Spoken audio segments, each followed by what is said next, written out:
Oi, sou a Carol Passos. E eu sou a Stephanie Ciola. E esse é o Pós Fácil, um podcast criado por duas amigas que gostam de falar sobre livros. Nós somos jornalistas, estudamos literatura e falamos aqui sobre livros com muito bom humor e zero pretensão. Vem com a gente!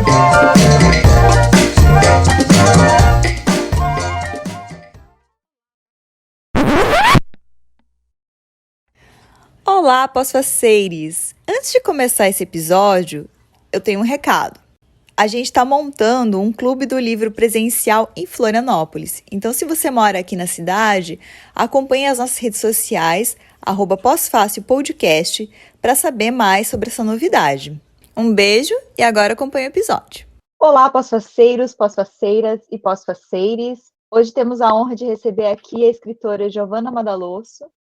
Giovanna, eu vou fazer uma breve apresentação sua e depois te perguntar como que você se descreve.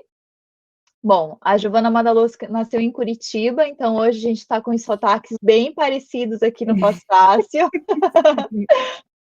Nasceu em 1975 e hoje vive em São Paulo. É formada em jornalismo pela UFPR, com graduação em roteiro pela Universidade de Nova York. Durante muitos anos trabalhou como redatora e também roteirista de séries. Estreou como contista em 2016 com o livro A Teta Racional, pela editora Grua, finalista do Prêmio Biblioteca Nacional. Em 2018, lançou Tudo Pode Ser Roubado pela Todavia, um romance finalista do Prêmio São Paulo de Literatura, cujos direitos foram negociados para a produção de uma série. Em 2020, publicou o romance Sweet Tóquio, também pela Todavia. A Giovanna é atuante no movimento feminista e recentemente foi uma das responsáveis pelo movimento que resultou no encontro das mulheres escritoras em todo o Brasil, para o registro de fotos históricas que marcaram e estão marcando ainda a potência da literatura feminina. Muita coisa, Giovanna, que mulher! E você, como que você se apresenta? Eu não sei como é. Eu, cada semana me apresento de um jeito, depende do que eu estou fazendo naquele momento. Bom, mas antes de mais nada, olá para todo mundo que está aqui. Muito obrigada pelo convite. Eu estou feliz de ter essa conversa com vocês. Como eu me apresento? Não sei, acho que essa semana eu me apresentaria como uma mãe caótica, porque eu estou resolvendo problemas de família, essa semana eu estou mais focada nisso, e também romancista, estou trabalhando no meu livro essa semana, mas aí realmente vão mudando aí os meus rótulos, porque eu trabalho como freelancer, por exemplo, semana passada eu estava roteirista, adaptando um conto meu para cinema, então vamos conversando que vocês vão ver que vão aparecer umas Giovannas por aí. Que ótimo. Giovanna, eu queria que antes da gente falasse da Giovanna escritora, a gente falasse dessa Giovanna super atuante, engajada com o movimento feminista também, e falar daquele momento da reunião das fotos das mulheres escritoras em todo o país, né? Começou como um movimento para ser feito ali durante a Bienal do Livro em São Paulo, e isso se espalhou pelo Brasil todo, né? Aqui em Floripa, a gente teve também mulheres reunidas aqui na escadaria da Catedral para foto. E eu li aquela tua coluna na Folha de São Paulo em que você convocou esse movimento, né?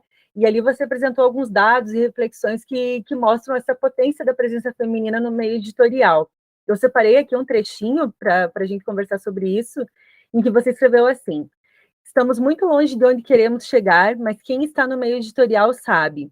De cerca de 10 anos para cá, uma mudança vem acontecendo.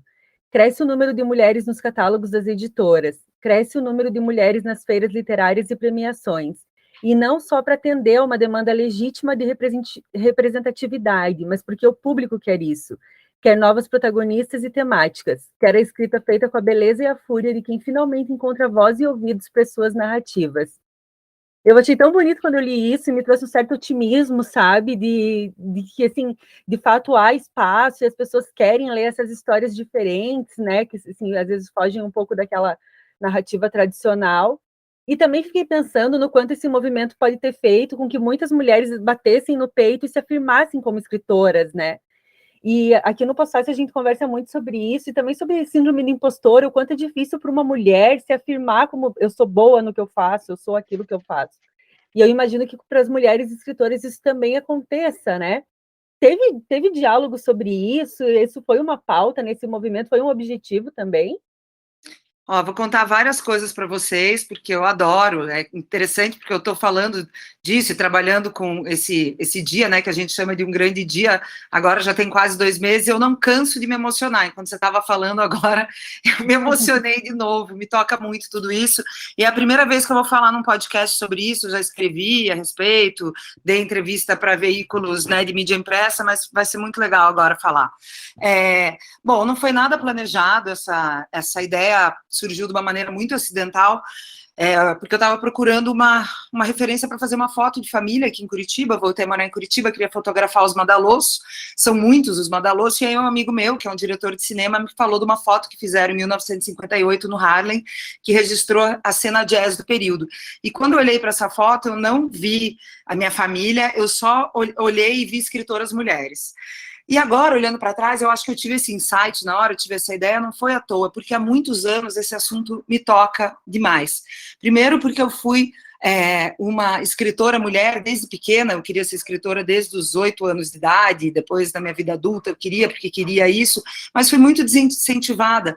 Primeiro vivendo numa sociedade conservadora, machista, eu cansei de ouvir na infância que mulher que lia demais não ia arrumar marido, cheguei a ouvir de um parente uma vez, mulher não tem que ler livro, tem que ler revista, ler não, folhear. Eu nunca esqueço isso, que eu tinha que folhear revista. Então, assim, e todo esse tempo já escrevendo, querendo ser escritora e passando por essa crise da não validação, né? Depois eu tive um relacionamento longo, que só hoje eu vejo que foi um relacionamento abusivo com uma pessoa também, que toda hora que eu estava com o livro pronto, agora eu vou publicar, dava para essa pessoa ler, também era uma pessoa que me desqualificava, que era aquele cara que sempre falava, não, você deveria fazer assim, assado, como eu faria. Então, assim, eu tive um caminho tão tortuoso para conseguir sair do armário como escritora e ser publicada, e mesmo quando eu achei um lugar para os meus manuscritos, né, e comecei a ter o interesse das editoras, eu também tomei ali alguns reveses, porque não queriam publicar o meu livro porque era teta racional, porque falava de maternidade, porque o título era chulo, queriam que fosse o seio racional. Eu falava, meu amigo, esse nome não é para te agradar, não, o assunto aqui é teta mesmo. Então, e aí depois de ter passado por isso, ter finalmente publicado, eu comecei a perceber isso que fala no texto, comecei a sentir essa energia muito positiva, né, essa virada, essas temáticas ganhando espaço, as mulheres sendo cada vez mais convidadas para as mesas. Então eu acho que essa ideia não surgiu para mim à toa, essa ideia foi a confluência de tantas dores e depois de alegrias e satisfações e injustiças, tudo isso que eu fui observando nessa trajetória toda. E aí vocês me perguntaram se foi planejado. Não foi, porque do momento que eu tive essa ideia, em seguida eu já fui procurar a revista 451, a Paula Carvalho, a Natália Timmerman, que é uma grande amiga minha e parceira de trabalho, elas me ajudaram a colocar tudo de pé. Isso foi 20 dias antes da foto. Foi tão em cima da hora que eu nem achei que ia dar certo. Eu falei para elas, gente, vamos desistir, porque não vai ninguém nessa foto, vai meia dúzia de amigas nossas, nós vamos fazer uma foto elitista, né, de mulheres brancas que estão nas grandes editoras e vai ser um mico. E elas, não, vamos para frente, vai dar certo. E a gente prosseguiu. Então, não teve um planejamento. Em nenhum minuto eu pensei, olha, vai acontecer tal e tal coisa, tanto que as outras cidades, as pessoas também perguntam, como é que vocês conseguiram articular tantas cidades? Nós não articulamos nada. Essas cidades, Floripa, por exemplo, e todas as outras, vieram espontaneamente até nós. Então, o que eu percebi na hora que começaram a ver essas cidades, né, hoje acho que já são mais de 40, 1.700 mulheres fotografadas, quando eu vi essas cidades chegando com tanta rapidez, em tão poucos dias, eu falei, caramba, tem um grito preso na garganta. Como uma poeta gaúcha batizou de uma maneira linda, né, ela fala que foi a Maria Pessá, o dia em que as gavetas estouraram. Estava todo mundo louco para falar, essas mulheres queriam aparecer, queriam falar sobre isso. E hoje, olhando para trás, eu digo que o que teve de mais bonito nessa história toda, pelo menos para mim, foi exatamente isso que a Stephanie citou, que o que acontece? Começou a chegar perto do dia, as mulheres se perguntando, será que eu sou escritora? Eu estou apta a participar dessa foto? Nós também nos perguntamos isso como organizadoras, a gente falou assim, mas espera aí, escritoras, como é que a gente faz? Liga uma dramaturga, quadrinista, escritora, quem não publicou é escritora, e a gente falou, não, todo mundo que se sente como escritor é escritor. Porque eu fui uma escritora 20 anos sem publicação, e eu era uma escritora, eu queria ser acolhida na foto, então acho que foi muito bom que acabou sendo dessa maneira, e que todo mundo que se sentisse como escritora podia ir, mesmo que nunca tenha mostrado um poema nem para a mãe, e isso foi o mágico, porque o que aconteceu? depois do evento, essas mulheres começaram a procurar a gente para dar o feedback, e me emociona muito. Por exemplo, eu recebi um áudio de uma mulher que fala assim, uma mulher já com 3 filhos crescidos: olha, eu sempre escrevi, nunca quis mostrar para ninguém, não tinha coragem de me assumir como escritora. Depois que eu fui na foto e me olhei no meio daquelas mulheres, eu me vi como escritora, e eu falei para os meus filhos: olha aqui, eu sou escritora, tá vendo a mãe no meio dessas mulheres? Uma outra escritora negra que estava lá na foto de São Paulo, na primeira fila, conversei bastante com ela, que ela estava falando: olha, eu já tinha lançado 4 livros e eu estava insegura de vir até aqui, eu não sabia se eu era escritora. Então, assim, quando você fala da síndrome de impostor, olha isso, uma pessoa que escreveu 4 livros e não consegue se colocar nesse lugar. Tem homem que escreveu uma bula de remédio e está querendo concorrer ao Jabuti.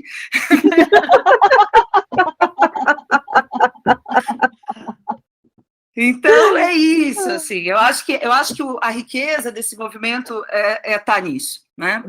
Tá nesse lugar que é uma ocupação, né? E logo depois da foto, acho que na semana seguinte, eu recebi a newsletter da Aline Vale, que ela estava lá, né, na foto, a gente gosta muito dela também, em que ela escrevia, entre outras coisas, vários questionamentos, assim, que ela se fez a partir daquele momento. Então ela se colocou, tipo, será que eu sou escritora o suficiente para estar ali, né? Esse foi um, e também, né, ela tem o quê? 2, 3 livros lançados, também se questionando isso. E, bom, ela falou de vários pontos, uma questão sobre se somos, tô lendo aqui o que ela escreveu, né? Se somos tantas, por que há espaço para tão poucas terem destaque no meio literário? Achei isso bem interessante. E outro ponto que ela levantou foi a escolha do lugar, né? Que ter sido no estádio do Pacaembu, né? Então, as mulheres também ocupando um espaço que é majoritariamente ocupado pelos homens, né? E ela escreveu: sentada na arquibancada de um estádio de futebol, me ocorre o pensamento que reivindicar um espaço tradicionalmente dominado por homens já me parece pouco. Eu não quero só me igualar a homens que escrevem, quero ajudar a construir um cenário diferente da lógica da escassez que estrutura o mercado hoje, onde os degraus mais altos da escadaria estão reservados para poucos. Como se escassez garantisse qualidade, quando na verdade é uma forma de manter o controle de quem pode ou não pode continuar a fazer literatura.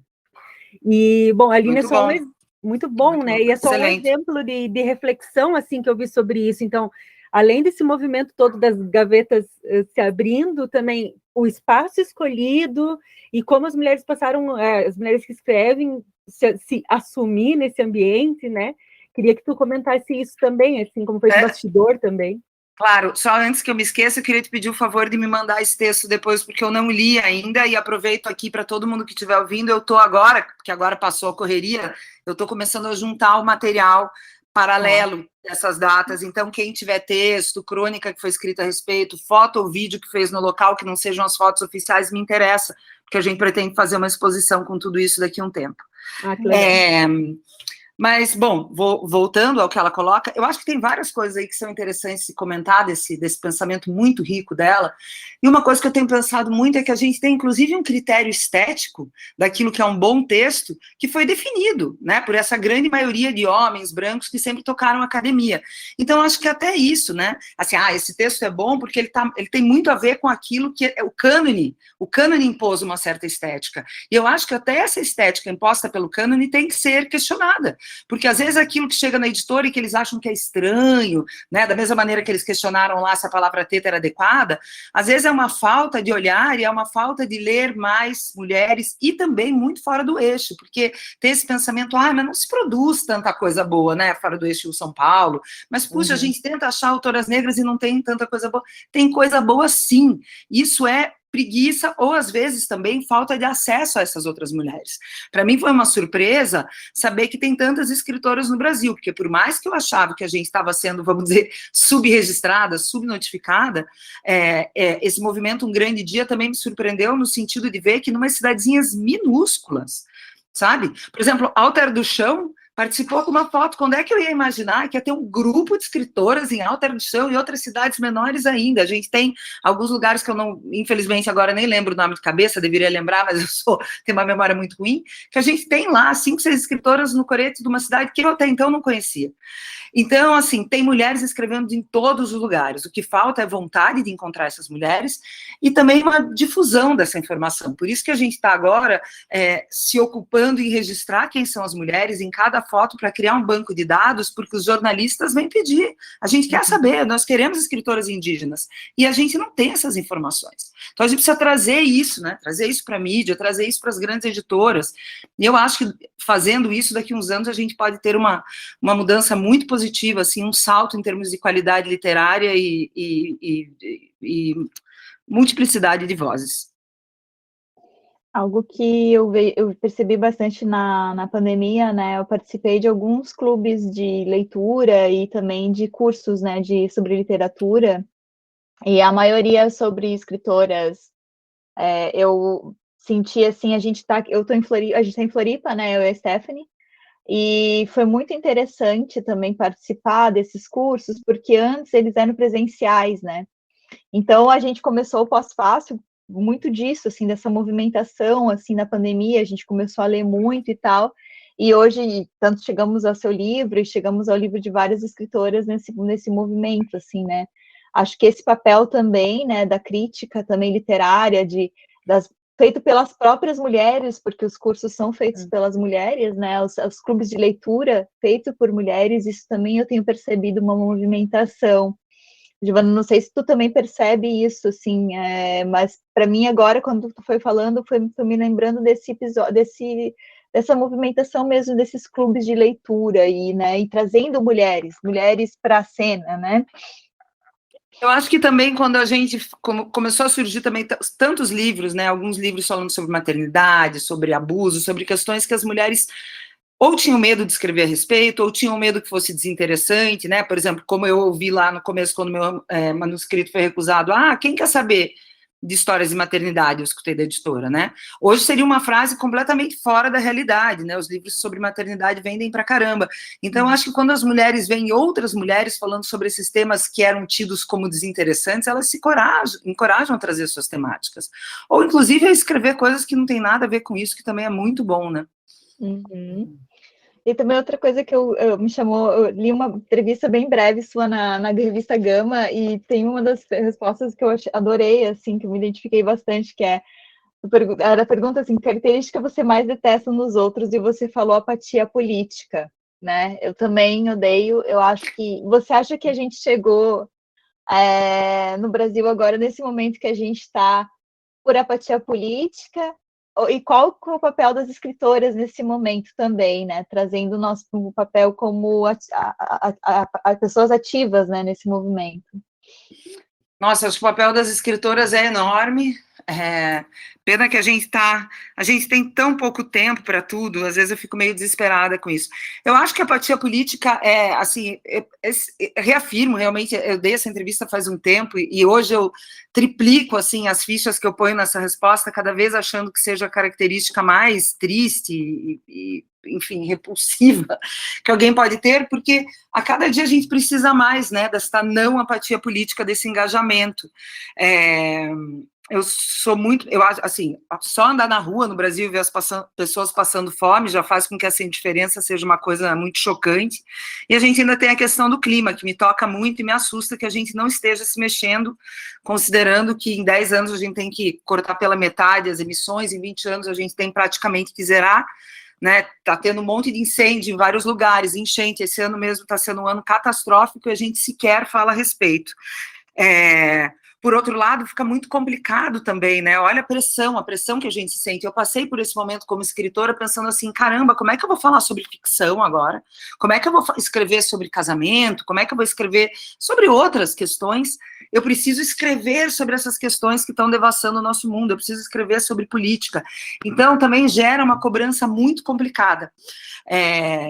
Não sei onde eu quero chegar com isso, estou aqui só divagando com vocês, mas para falar que todas as narrativas são válidas dentro desse cenário, e eu acredito sim, alguém me falou isso depois que a gente fez o encontro de um grande dia, alguém falou assim, você já parou para pensar na potência política que vocês mobilizaram com essas 1.700 mulheres, porque são 1.700 narradoras, é uma força feminina, e assim, e o que vai tirar a gente desse buraco que a gente está vivendo, né, desse mundo pré-apocalíptico, dessa crise grande que vem por aí, são as narrativas. A gente só vai sair disso se a gente conseguir criar novas narrativas, inclusive narrativas que engajem as pessoas. Então, existe sim uma responsabilidade muito grande. Talvez em alguns momentos eu não gosto daquela cobrança que o artista tem que falar de tal e tal coisa. Eu acho que o artista não tem que falar de nada. Isso é um tiro assim no âmago, né, do papel do artista e da arte, essa cobrança. Mas com certeza eu acho que também vai vir da escrita dos artistas e das escritoras algumas soluções que a gente precisa com urgência que apareçam. Outra entrevista também que eu li sua, eu achei bem interessante, foi com o Reinaldo Bessa, o colunista da Gazeta do Povo, e falava bastante sobre a tua família em Santa Felicidade, em Curitiba, né? E lá naquela entrevista tu dizia que tu estava pensando em escrever algo fictício baseado na sua família, né? Falava bastante também sobre o conservadorismo do Sul, sobre os restaurantes, enfim, trouxe toda essa questão. Achei muito interessante, assim, ele até coloca, o título era Ovelha Negra em Tempo Integral, e eu ri muito, porque eu achei assim, tu só falando ali que você quer ser escritora e não queria cuidar do ramo da sua família, e por causa disso é a Ovelha Negra em Tempo Integral. Esse projeto do livro que tu comentou aí no começo, que estava escrevendo, né? É esse livro ou não? Tu já é outra coisa, tu nem pensa mais Não, nisso, esse livro ainda não tive coragem, porque é muito. É claro que tem família em todos os meus livros, de certa maneira. Por exemplo, eu fui garçonete dos restaurantes da minha família, e graças a isso, eu fui hostess também, fui demitida pela minha família, porque eu era uma péssima garçonete, uma péssima hostess, e dei graças a Deus, porque eu não queria estar trabalhando lá, eu queria só escrever. Na época eu saía à noite, eu chegava de ressaca no dia seguinte, era terrível. Mas, assim, é muito interessante a vida do escritor, né? Porque graças a essa experiência que eu tive trabalhando a contragosto nos negócios da família Madaloso, é que eu pude escrever Tudo Pode Ser Roubado. Eu não poderia escrever essa narradora garçonete, todo mundo fala, nossa, ela é tão incrível, essa personagem. Sim, porque eu vivi dentro desse meio, eu cresci dentro do restaurante, eu entendo, né, desse assunto. Agora, escrever sobre a família é mais difícil porque envolve muitos afetos. Por isso eu amo a ficção, porque eu já escrevi sobre a minha família de certas maneiras, tem personagens espelhados em pessoas da minha família, e a ficção é esse esconderijo, é esse lugar onde eu vou para poder falar sobre as coisas que eu não consigo elaborar, não consigo falar sobre elas diretamente. Por isso que eu me formei em jornalismo e não quis ficar no jornalismo, porque a verdade não dá conta para mim, né? Eu me sinto muito mais livre nesse lugar em que eu posso fazer de conta que eu não estou falando sobre tal e tal pessoa. Porque, aliás, eu tenho agora uma técnica super picareta, que eu descobri que se eu mudar algumas coisas básicas da aparência física, bem proposto, a pessoa loira você põe morena, ela fez arquitetura, você põe engenharia, assim, você mexe em um ou outro ponto, e no resto você brilha, porque você faz tudo igual, e a pessoa vem falar, sou eu? Imagina, você que é engenheira, é morena, não é você? E a pessoa, né, fala, então tá bom, não sou. Mas voltando, ainda a família é um lugar muito espinhoso para mim, não porque eu não me dê bem com a minha família, apesar de sim, eu vir dessa colônia do Sul, extremamente conservadora e de ovelhas brancas, eu tenho uma relação muito boa com eles. E justamente porque eu tenho uma relação muito boa, muito amorosa, trazer eles para a ficção é uma coisa muito difícil, desafiadora, e que eu vou fazer em algum momento, mas eu ainda não estou pronta. Uhum. Eu já queria falar do Sweet Tóquio, né? Então, falando nisso, eu acho que a gente está num momento bem relevante no Brasil, assim, para falar dessas questões sobre o trabalho doméstico, né? E o livro traz isso de um jeito muito interessante, né? No primeiro episódio dessa nova temporada do Pós-Fácil, a gente conversou com a Eliana Alves Cruz, que foi o episódio que saiu faz 2 semanas, enfim. E ela falou uma coisa que achei que tem tudo a ver com esse nosso papo agora, que era assim, do quanto a arquitetura foi conivente com o projeto escravista no Brasil durante muito tempo, né? E isso está muito... assim, o exemplo disso é o quartinho da empregada, né? E a Eliana trouxe uma reflexão que foi a seguinte: hoje em dia, nos apartamentos novos e tal, isso já não existe mais o quartinho da empregada. Mas o que ela questiona é, para onde que foi esse cômodo? O que ele virou?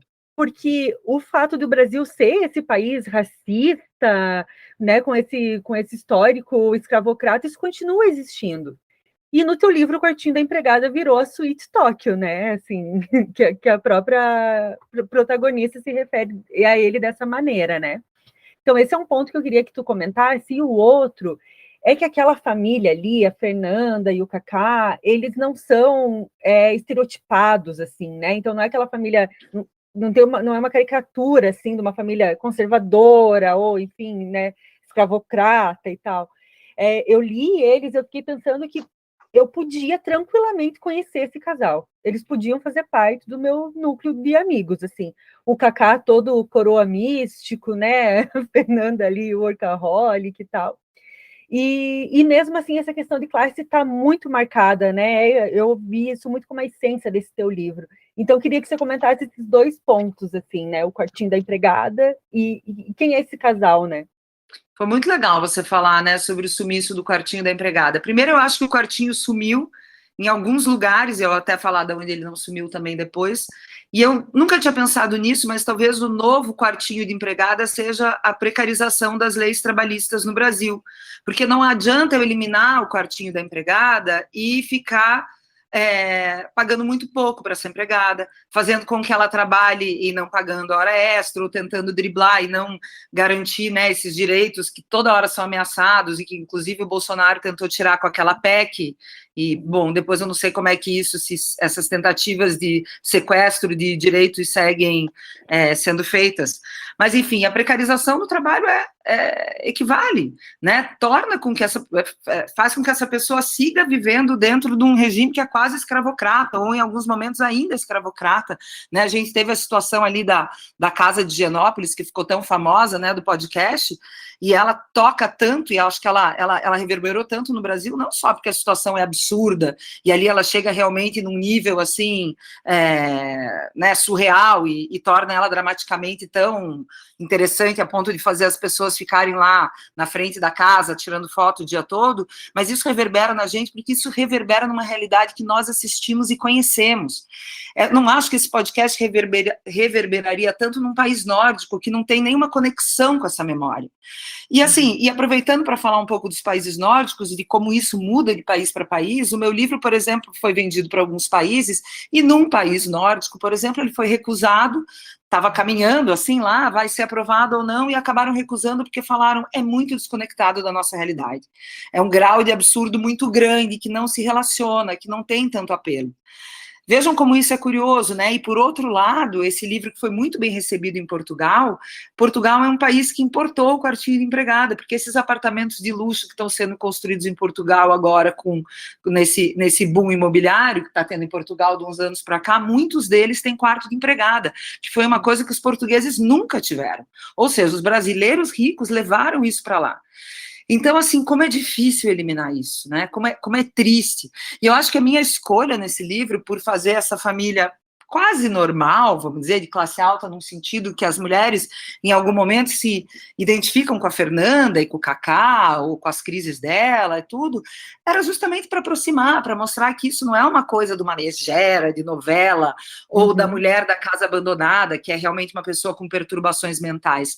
Isso é uma coisa da família de classe média alta, totalmente disseminada, e que a gente está sentado nos lugares conversando com as pessoas, e algumas daquelas pessoas replicam essa situação em casa, né?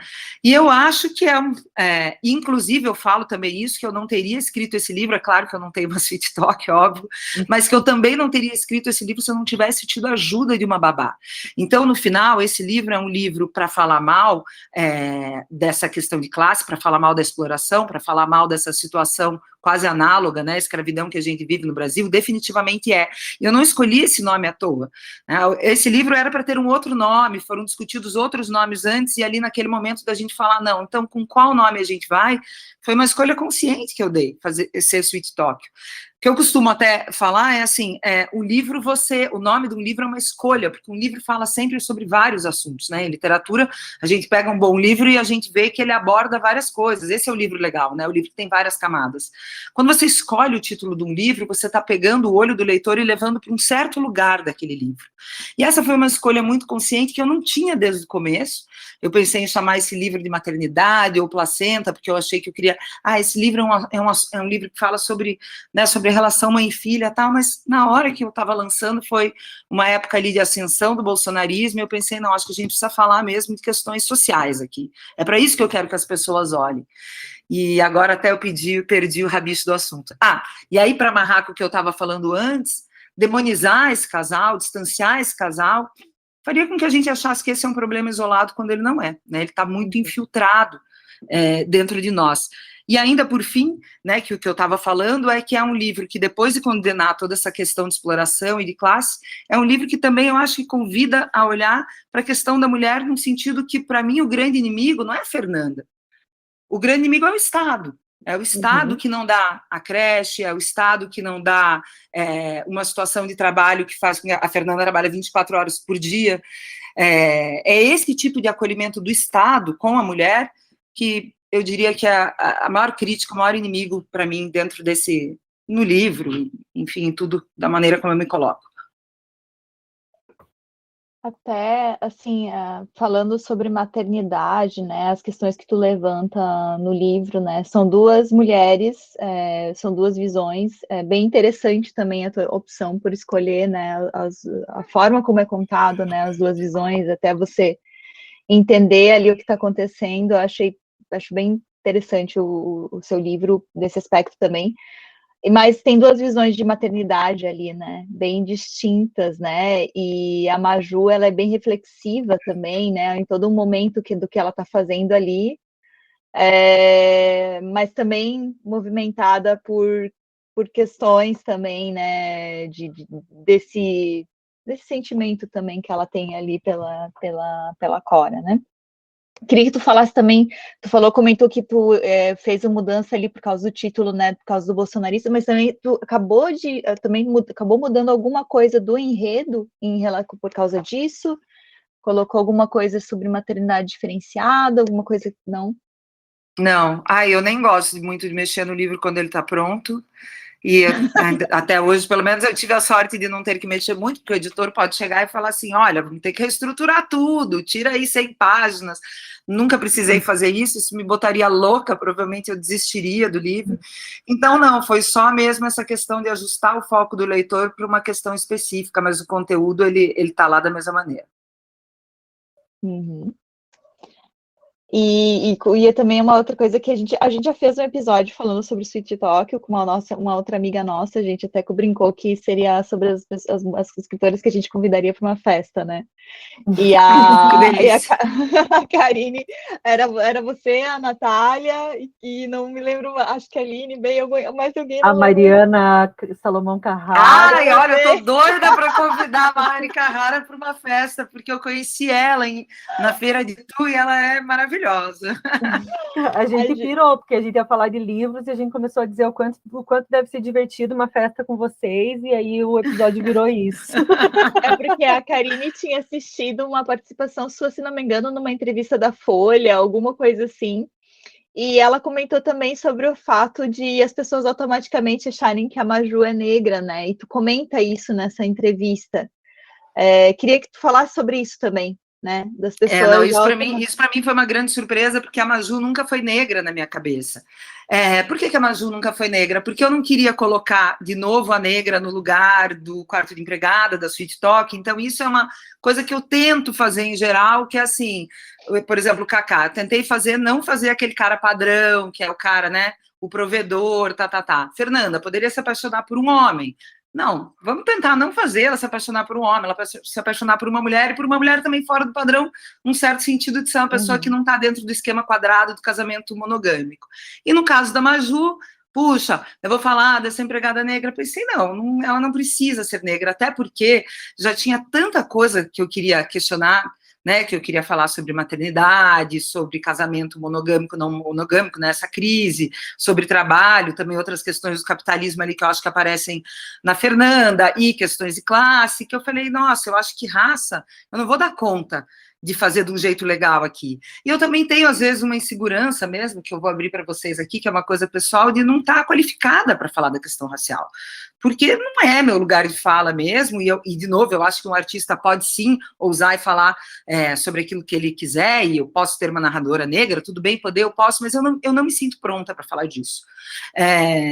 Então, a Maju sempre foi branca, e ainda mais, para torná-la ainda mais branca, no certo sentido, é que eu fui criada no Sul, então a minha referência, as empregadas da minha vida foram essas mulheres das colônias, as polonesas, e esse cabelo de piaçava era mesmo de uma babá que eu tive, que tinha um cabelo comprido, crespo, que era uma piaçava, como a piaçava tem, às vezes, né, aquela vassoura clara, inclusive. Bom, e aí eu terminei o livro, eu publiquei o livro, e eu recebi uma carta de uma psicóloga negra, detonando o livro por essa questão. Olha, você colocou a mulher de negra nesse lugar, você ainda chamou ela de Maju, né, falou enfim, correlacionou com uma outra Maju, e para mim foi uma grande surpresa, porque eu pensei, ela não é negra. E numa parte do livro, eu inclusive cito que ela não é negra, porque quando ela está na delegacia e perguntam a cor de pele, a Fernanda fala branca, se eu não me engano. Mas as pessoas imaginaram pela questão do cabelo. Hoje eu acho que se eu pudesse voltar atrás eu tiraria isso até para não dar ruído, né, essa palavra piaçava, e porque as pessoas, eu percebi, têm tendência a imaginar que sim, a empregada é negra. Bom, não sei se eu respondi a tua pergunta. Respondeu. Era mais para citar mesmo esse assunto, porque realmente quando a gente nos chamou a atenção também, né, as pessoas já automaticamente, isso também acho que diz também sobre a questão do próprio leitor também ter essa interferência, né, no que ele lê e na forma como pensa também, né. Stephanie, você tem mais alguma pergunta? Tenho, só mais uma pergunta por curiosidade sobre esse novo romance aí que você está escrevendo, né? O que tu já pode contar sobre isso? Para quando é muito pouco, porque eu estou super marcha lenta, porque o que aconteceu foi que eu comecei um livro, comecei um romance, estruturei um romance, eu gosto muito de fazer viagem para pesquisar, viajei, fiz, aconteci, comecei a escrever e larguei esse romance, porque o que ocorreu, e que, né, a literatura é um grande aprendizado, eu sinto que a literatura está sempre me ensinando alguma coisa. O que ocorreu foi que... Peraí, conectei aqui que ia acabar a bateria. Eu tive um problema pessoal, né, uma questão pessoal que atravessou minha vida, que foi muito dura, e quando eu tive esse problema, eu comecei a olhar para o romance e nada daquilo tinha mais relevância para mim, aquela problemática que eu estava apresentando e que com certeza é relevante e tem relevância, especialmente para certas mulheres aqui, que não vem ao caso agora especificar quais sejam, mas enfim, para mim naquele momento não tinha, eu cheguei à conclusão que eu tinha que tratar desse tema e dessa dor que está me atravessando agora, que estava me atravessando com muita força no momento que chegou. Então, eu comecei um livro novo, que, na verdade, eu estou começando agora, né, porque eu fico meses pensando no livro antes de começar, então, acho que eu fiquei, sei lá, quase um ano pensando, e agora eu estou começando a escrever, e nessas últimas semanas aconteceu aquilo que eu considero talvez o momento mais mágico, assim, na produção de um romance, ou mesmo da ficção em geral, que foi achar a voz dessa narradora, então isso eu já adianto, teremos uma narradora, e só uma dessa vez, e perceber essa voz que não pode ser como a voz de nenhuma outra, né, eu não posso trazer uma voz que se pareça com a da Fernanda, da Maju, da Rabudinha, de ninguém, então conseguir cavar isso é muito difícil, né, esse tom que se expressa aí enfim, em tudo, na linguagem também, e, bom, baixou o santo, já temos a voz, agora é só suar a camisa. Que bom, estamos ansiosos, então, guardando esse novo livro. Fico feliz, eu vi, é sempre um incentivo e uma pressão muito bem-vinda. Sem pressão, sem pressão. Giovana, a gente te agradece muito por esse tempo, assim, conversando, dá vontade de ficar horas te ouvindo, assim, mas é muito bom, né, ouvir uma mulher como você que também, que além de escrever, está disposta a incentivar outras mulheres nesse caminho, né, que eu acho que isso é tão, tão importante, né, então que as mulheres se reconheçam como escritoras, enfim, sigam esse rumo que a gente tenha cada vez mais mulheres escrevendo. Então, a gente agradece muito por ter participado aqui do Pós-Fácil e pela tua militância, pela tua atuação, isso também nos inspira como mulheres também. Fico muito feliz, eu tenho paixão por esse movimento, é de coração. Tamo juntas. Obrigada pela conversa, gente. E estamos felizes que tu está em Curitiba, porque tanto eu quanto o Sérgio já moramos em Curitiba, agora você está próxima de nós. Mas vocês estão em Porto Alegre? Não, a gente... Não, Floripa, desculpa. Mas você tem um sotaque de gaúcha, né? Não, é que é meio misturado, eu sou de Mafra, aí pertinho de Curitiba. E aí eu tenho uma mistura, eu acabei de voltar de lá, então eu tenho um sotaque meio misturado de Blumenau, meio de Florianópolis, meio de todos os lugares que eu já morei. Olha, vocês realmente, agora que os ouvintes do Brasil não vão entender muito bem o que eu vou falar agora, mas eu vou falar que vocês passam a perna, porque eu não senti aquele cantadinho de Florianópolis. Não quero. Tanto que eu pensei, gente, será que elas são gaúchas que moram em Floripa? Então, bom, talvez eu só esteja também um pouco desatualizada com os sotaques do Sul depois de tanto tempo em São Paulo. Vou me antenar melhor. A gente é catarinense do interior de Santa Catarina, né? Então, esse sotaque bem... O meu é mais colono, assim, o da Carol já é mais parecido com o paranaense. Então, eu posso aproveitar para dar uma indicação aqui, antes de ir embora, já Claro, que você fala que você é dessa claro. região de Santa Catarina. Hoje eu comecei o livro da Michele Provence. Vocês ouviram falar desse livro? Não. A Michele Provence é modelo, as pessoas conhecem ela como modelo, mas, na verdade, ela também é uma ótima escritora, tem um livro muito... Eu, pelo menos, li o primeiro conto só hoje, já gostei bastante. É o livro de estreia dela, que se chama Marinheira de Açude, e eu acho... Olha o meu sotaque, Açude. Ai, amei o nome já. Marinheira de Açude é muito legal, porque ela conta as histórias do oeste catarinense, onde ela foi criada, e eu achei interessante, uma voz ali do oeste catarinense, de Santa Catarina, que a gente não escuta muito, então eu recomendo para vocês. Ótimo. Obrigada pela indicação. A gente já vai atrás também. Isso aí. Obrigadão, tá? Um beijo para você. Para vocês também, meninas. Tchau, tchau. Obrigada, Giovana. Tchau, tchau. Para fechar o episódio, eu quero lembrar que vocês podem assinar nossa newsletter. Lá vão estar os livros que a gente citou aqui, links que citamos, conteúdos extras, como essas entrevistas que a Giovana participou. E se vocês gostaram desse episódio, saibam que vocês podem apoiar o Postfácil de diferentes formas. Curtindo nossos perfis nas redes sociais, a gente está em todas as redes como Postfácil Podcast, fazendo uma boa avaliação nos tocadores e compartilhando o podcast também. E para quem puder apoiar o nosso trabalho financeiramente, a gente tem o Apoia-se, apoia.se/postfácilpodcast. A partir de R$10 por mês, vocês participam de sorteios de livros exclusivos para quem nos apoia financeiramente. Então é isso, muito obrigada, até a próxima. A gente tá chique demais, meu Deus do céu. Fechou, Carol? Fechou, deixa eu parar de gravar aqui, né? Ai, gente. Que homem maravilhoso.